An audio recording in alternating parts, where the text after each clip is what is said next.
How to withdraw WorldCoin to GCash Crypto using one phone. Diyan po, pupunta pa tayo sa GCash po natin. Open po natin siya. Tapos po dyan, makikita po niyo po yung view all. I-click niyo po yung tatlong tuldok.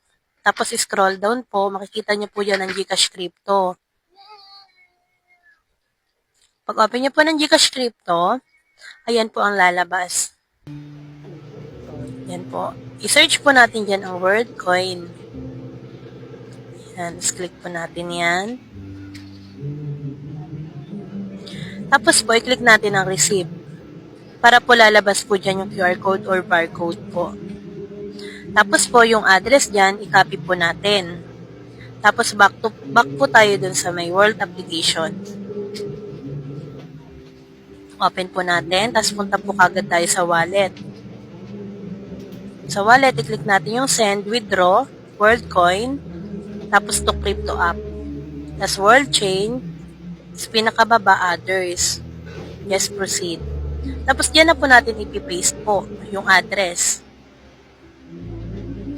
Tapos continue.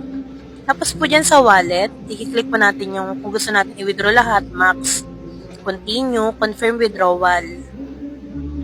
Tapos done na po. Yan na po. Refresh po natin. Wala na po dyan. Napunta na po dun sa GCash Crypto. Balik po tayo dun sa GCash natin, sa GCash Crypto. Refresh lang po natin yan. Refresh. Para dyan po mapupunta sa port value, automatic na po yan papasok dyan.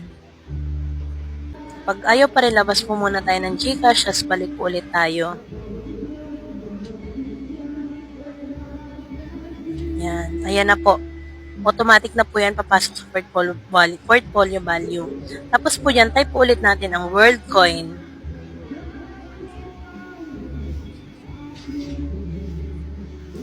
Waiting lang po. Tapos, i-sell na po natin siya. I-type lang po natin yun nandiyan sa world balance.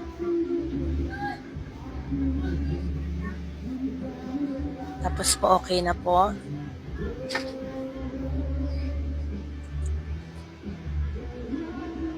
Tapos sell na po ulit natin.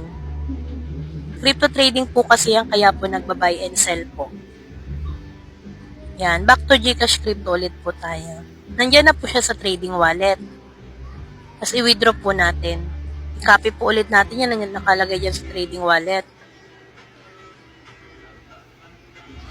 Continue.